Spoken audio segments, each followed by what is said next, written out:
कि आईएएस नहीं बने, पापा घर से भगा दिए, तुम फिर सिकुड़े हुए सोते हो। अरबों रुपए का दोहा है साहब, तुम अपनी बुराइयां देखने लगोगे, बस तुम निखरने लगोगे।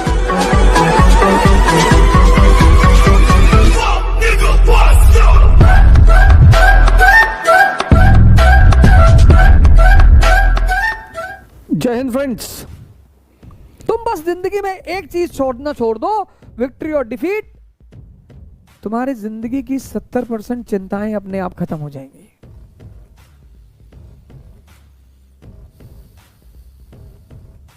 तुम जब रात में सोते हो ना, तो तुम्हारा दिमाग ऐसे चलता है, ऐसे ऐसे। जब लेटते हो बिस्तर पर, तुम्हारा दिमाग ऐसे चलता है, ऐसे।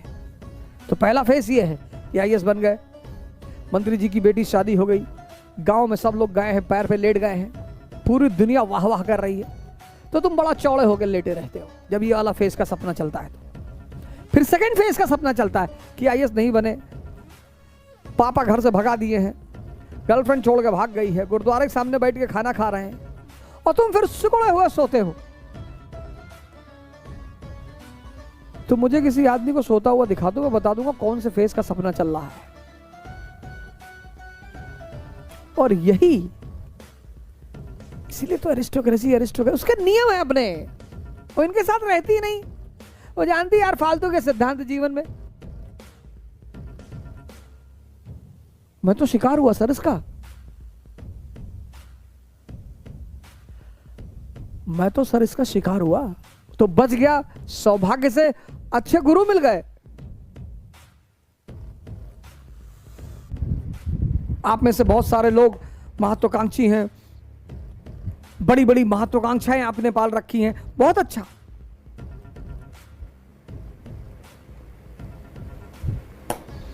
कबीर का एक दोहा है अरबों रुपए का, उसी कोई कीमत नहीं। मैं इसलिए रुपए बोल देता हूं कि थोड़ा सा फील होगा आपको कि अच्छा बड़ा महंगा है। हाँ जी, बहुत महंगा। उस दोहे को हर महत्वाकांक्षी आदमी को एक कागज में लिख के अपनी जेब में रखना चाहिए। अरबों रुपए का दोहा है साहब, कबीर का दोहा है, अरबों रुपए का है, खरबों का।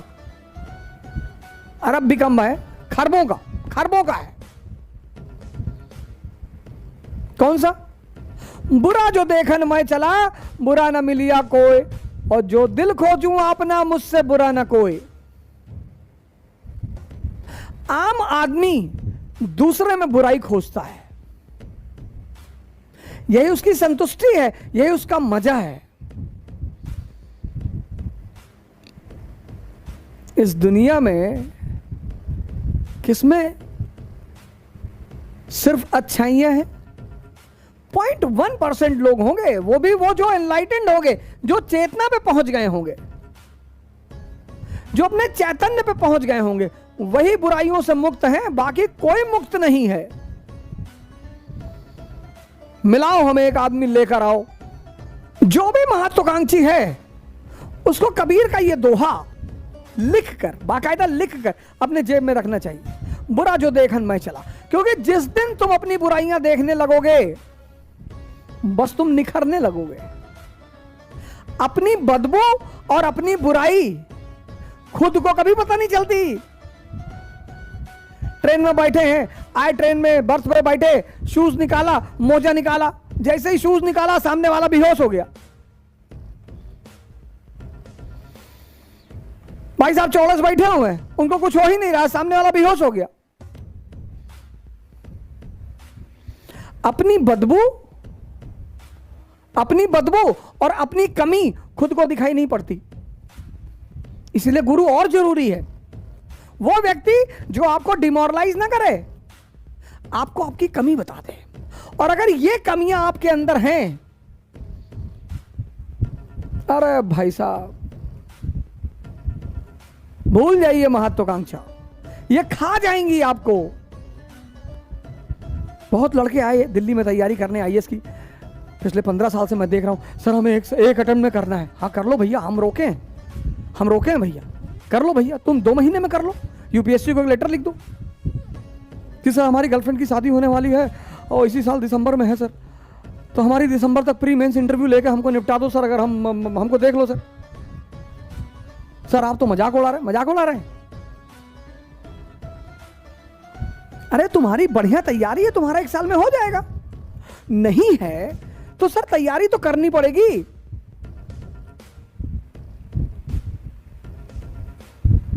अब लैटिट्यूड अगर तुम नहीं जानते हो ज्योग्राफी में, तो किसी कॉन्टिनेंट का क्लाइमेट कैसे समझोगे यार?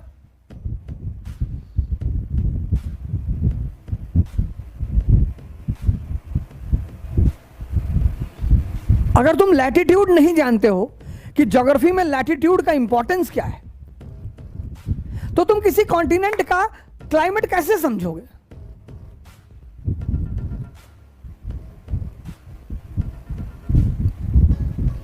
क्लाइमेट लैटिट्यूड से डिसाइड होता है।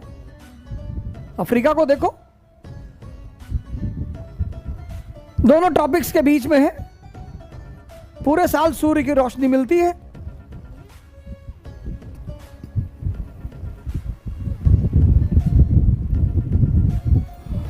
इसीलिए हिंदू लोग अपने बच्चों को कभी भी, बच्चों को हिंदू कौम दुनिया में एक ऐसी कौम है जो अपने बच्चों को कभी धार्मिक ग्रंथ पढ़ने के लिए जबरदस्ती नहीं करती है, कभी नहीं करती नहीं। आप देखिए, आप में से बहुत सारे लोग हैं, अगर आपने कभी गीता उठाया भी होगा क्लास 10th में, तो आपके पिताजी ने 2 तमाचा मारा होगा, चल फिजिक्स उठा ले, गीता पढ़ रहे हैं। अगर आपने गलती से कभी रामचरितमानस उठाया होगा, तो पिताजी 2-3 डंडा मार दिए होंगे कि बाद में पढ़ना जब नौकरी लग जाएगी। उसकी वजह बताऊं क्या है? उसकी वजह यह है कि हिंदू जो है वो इस फार्मूले पर भरोसा करते हैं, धर्म, अर्थ, काम और मोक्ष। वो इस पूरे फार्मूले पर भरोसा करते हैं, उनका बहुत भरोसा है इस फार्मूले पे। वो कहते हैं कि जो बात अनुभव से सीखी जाती है वो किताबों से कभी ना सीखी जाएगी। ये बहुत बड़ा फार्मूला है जिसको हिंदू प्रैक्टिकली मानते हैं। धर्म यानी शिक्षा, पहले आप शिक्षा ले लीजिए। अर्थ, पैसा, खूब पैसा रुपया कमाइए, 1000 करोड़, 2000 करोड़, 10,000 करोड़। जब आप शहद खरीद लेंगे, मक्खी अपने आप आएगी, मक्खी भी आएगी, मक्खियां भी आएंगी, तब आप इस संसार को भोगोगे।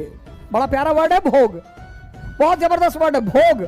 आप IAS बन गए तो आपके रिश्तेदार लोग कहेंगे कि अरे भैया भोग रहे हैं, भैया मजा ले रहे हैं, मलाई खा रहे हैं दिन भर। विवाह हो गया और लंदन और स्विट्जरलैंड और न्यूजीलैंड में हनीमून मना रहे हैं और डांस चल रहा है, फिर डायबिटीज हो गई,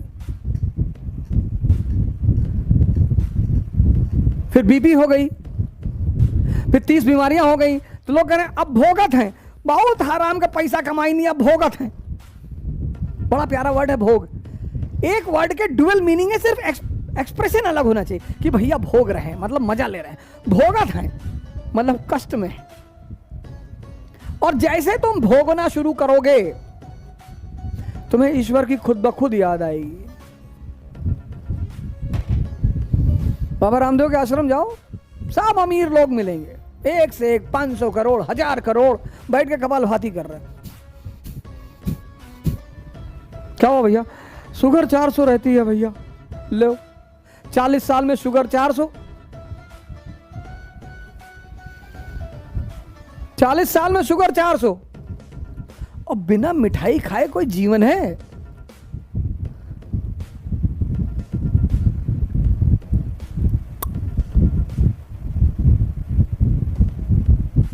अब दिल्ली में अग्रवाल स्वीट पे खड़े हैं और 300 किलो की पत्नी आधा किलो मिठाई खा रही है, साहब देख रहे हैं, ये सारे, तो आदमी को लगता है इतना धन का क्या फायदा।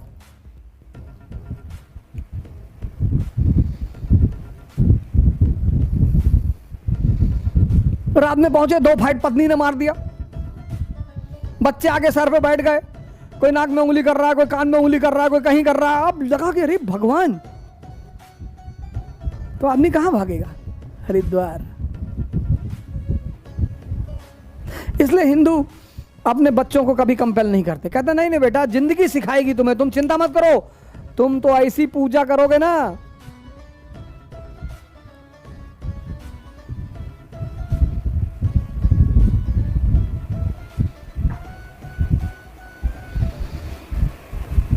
इसलिए हिंदुओं में जितने सन्यासी हुए उतना किसी और धर्म में नहीं हुए, यही वजह है।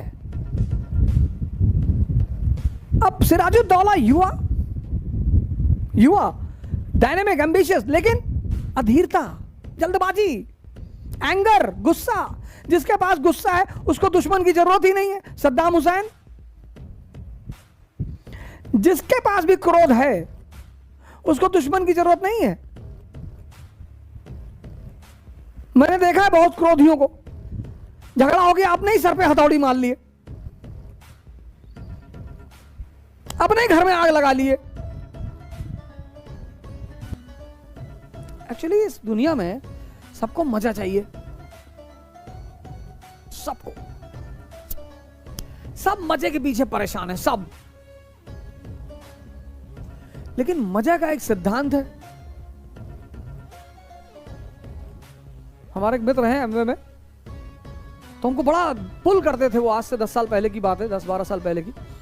तो बड़ा वो हमको परेशान करते थे कि यार अवध एमवे ज्वाइन कर लो यार, तुम बहुत काबिल आदमी हो। हमने कहा यार ये बात हमको नहीं पता कि हम काबिल हैं, तुमको कैसे पता? क्या नहीं तुम बहुत काबिल आदमी हो और ये है। हमने काबिल भले ना हो, बेईमान भले हैं, तुम लगता है मेरी बेईमानी से बड़े प्रभावित हो। कहे नहीं हमने कहा नहीं, सीधे कह नहीं पा रहे हो तो इसलिए काबिल काबिल कह रहे हो, लेकिन बताओ दिक्कत क्या है? कहे यार एमवे का एक सेमिनार ज्वाइन करो। हमने कर लेंगे यार, सेमिनार कर लेंगे। सेमिनार में क्या, कहीं 30 रुपए का टिकट लेना पड़ेगा, हमका टिकट तो हम ना लेंगे।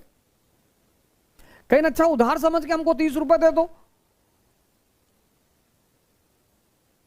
काफी अच्छी मित्रता है, आज भी है। तो मैंने कहा चलो यार, अच्छा चलो तुम्हारे सेमिनार करते हैं।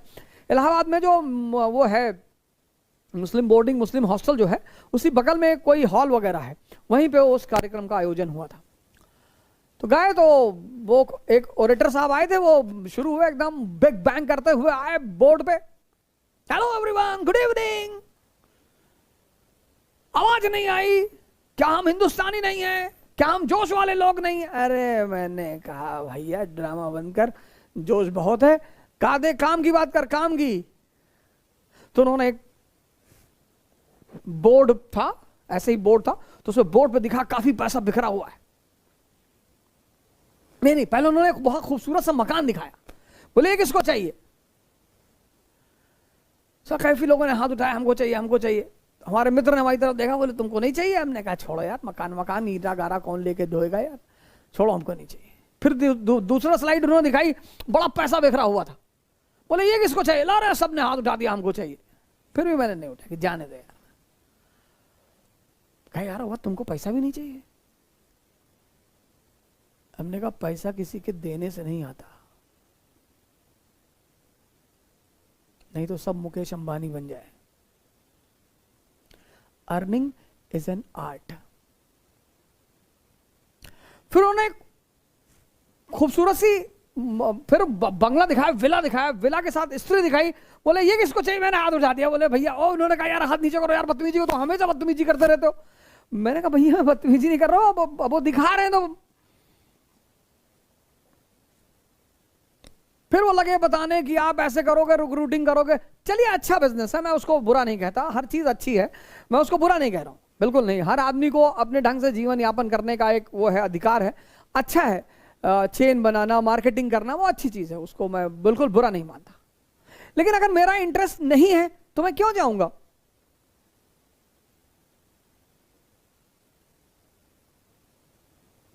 इस दुनिया में सबको मजा चाहिए,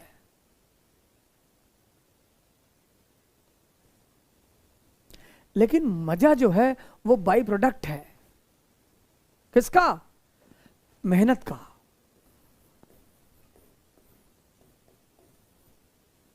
मजा जो है, मजा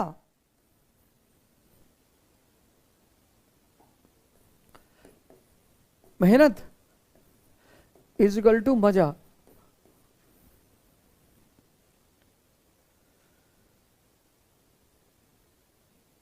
और बेहोशी वाली मेहनत नहीं, मजदूरों वाली, जागृत होश में की गई मेहनत,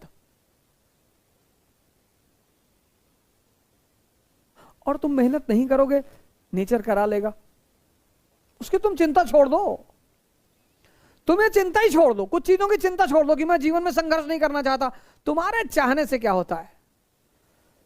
चाहने से तो अपनी सांस तो तुम रोक ही नहीं सकते। कायदे से खाने के बाद प्रेशर बन जाए तो तुम रोक ही नहीं सकते। अपनी शरीर पर तुम्हारा अपना नियंत्रण ही नहीं है।